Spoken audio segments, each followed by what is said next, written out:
I know whatever group's behind this doesn't mess around, and they're close. I've seen helicopters flying around with this symbol.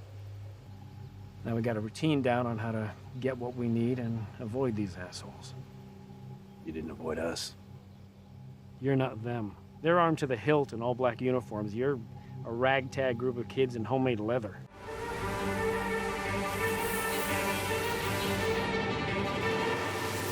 Welcome to NocBro Nation. Welcome back, guys. Jarrell here. And I'm Josh, and today we're here to review episode 6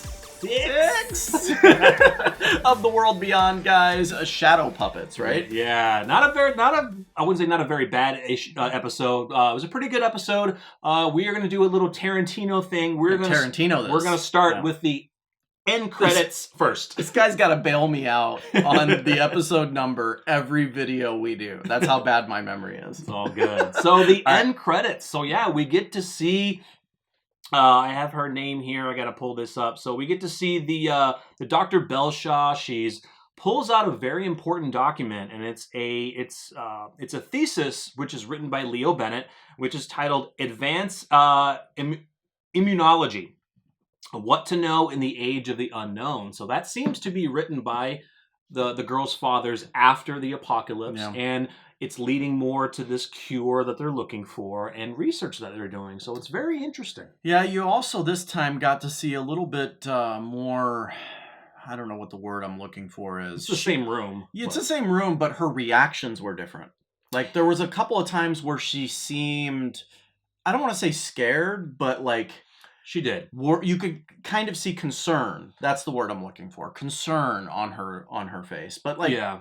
The first one that we saw, I mean, this chick was eating a sandwich and working on the dead. Yeah. And you're just like, okay. And she had a tattoo of CRM. So you're like, okay, this chick is... She's locked in. She's for the cause. Yeah. This one, maybe not so much. It seemed to, and we're going to do another video on something else, an awesome theory that one of you guys posted in the comments. We won't spoil it now because wait for another video. But it was very interesting how she...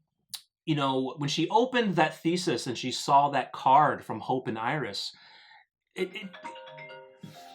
Oh, fail. All right, ready? Hold on. Right. Okay, you ready? Yep.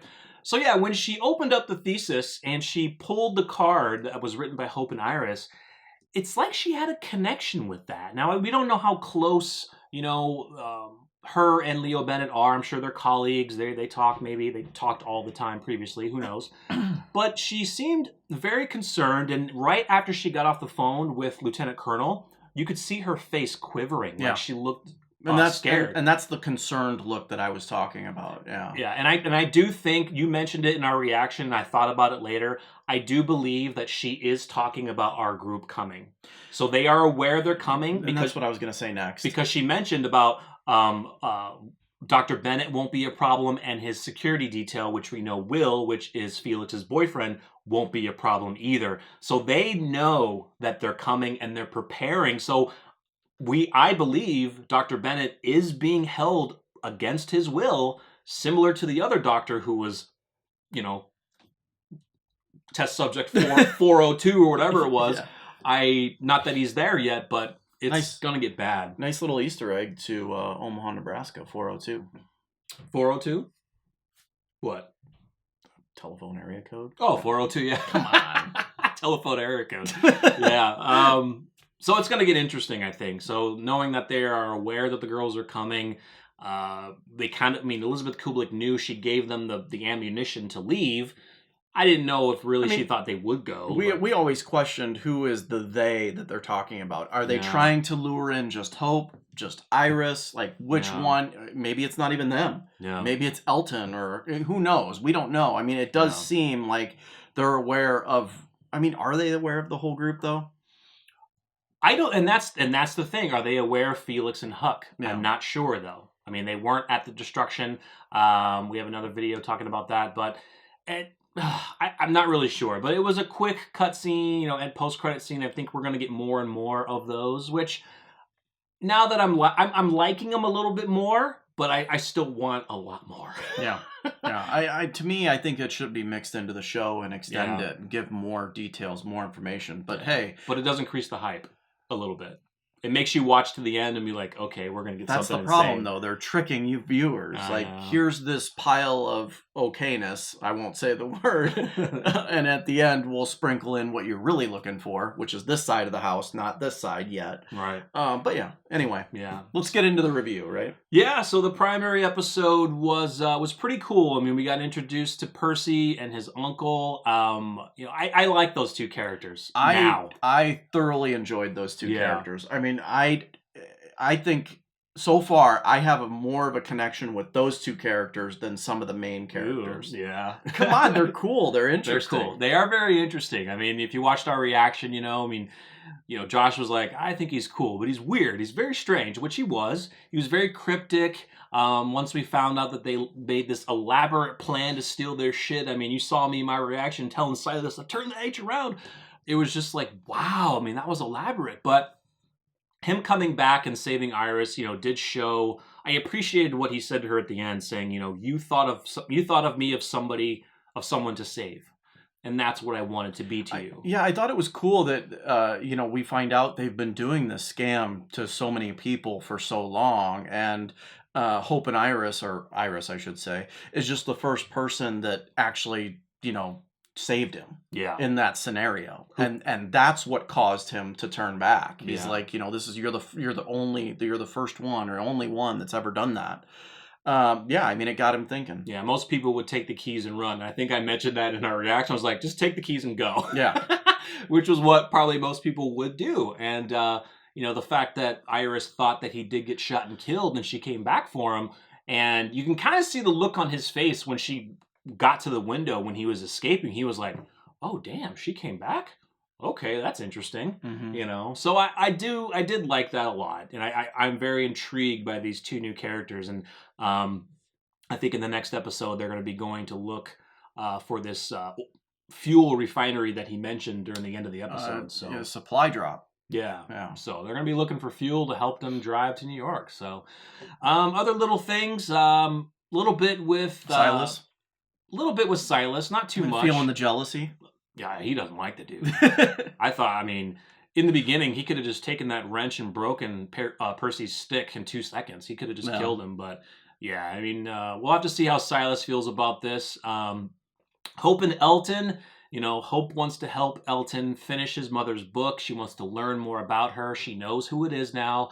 And I think kind of you mentioned that it's kind of going to be a way of Hope to redeem herself and give her the courage to then tell him. And when I say redeeming herself, not for anyone else, she's doing this for her and her soul. Because right now she's damaged, and I think that her doing that symbolizes her possibly repairing herself. And she knows that she can be good having done that for Elton. But the problem is, you still secretly have, whether you did it on accident or not, you killed one of your good friend's mother, and eventually that has to come out. Yeah. And we kind of saw from the flashbacks from the previous episode where, you know, we know that Iris took his mother's bracelet, which had the kind of orb that she has on her necklace.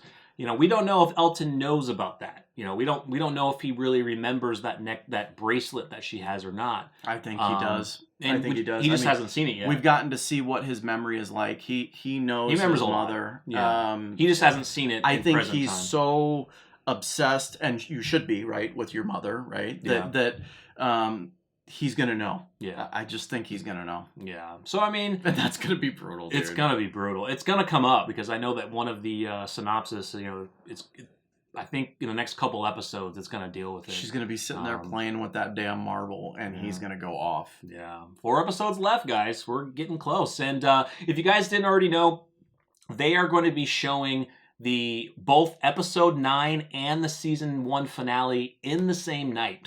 I like that, actually. So we will do reactions. We're actually going to split them in 2. It's not going to be one full video. We're going to split them both up, but stay tuned for those. Yeah, I actually like that. And I think that, you know, stay tuned. You bank on this. That episode 10 will have a huge cliffhanger. Probably, it's just going to. Yeah, it will. I think episode 10 will probably have a lot of CRM stuff in it as well. I would hope so. Yeah, because I think that's what's going to get the audience to come back for season 2. Yeah. Unfortunately. Yeah. So, you know, overall, it was a good episode, guys. You know, in the comments, I see almost 50%, you know, I like it, I don't like it, I'm trying to hang on, I'm really liking the characters.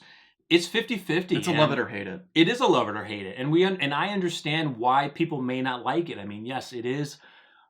It's building a story. It's a 2-season miniseries, technically. And as the episodes are going, we felt it's kind of gone slow a little bit, but I really enjoy it. And I'm sure Josh does as well. But there are parts that are... Exactly. I do enjoy it. I'm just tired of all the feelings going through the episode. And somebody put in the comments, I mean, there's really nothing wrong with crying. It's just... You do it every episode. It's every episode. Like it's every episode. Yeah, we will cry. We will do it because I get it. I'm not some big tough guy here that doesn't cry, but damn, I don't want to watch that every episode. Yeah. I just don't. Yeah, we want some action. We want some, heart-stopping, being scared of zombies and things like that. But we understand why. I understand why we're doing it like this is because they're kids and they're dealing with their past. They're trying to get over their fears. They're, trying to look at their past to kind of build their comfort level, their, I get it, right? Yeah. I mean, confidence. I was going to say the comment, why does every character have to be damaged? Well, why does every character have to be damaged? Like, but I guess it has to be, or you don't have a story to build on. Yeah, I mean, you have to think in that type of world, you're not really going to have a perfect life. You're absolutely right. Right. Everyone's damaged in this world. You're absolutely right.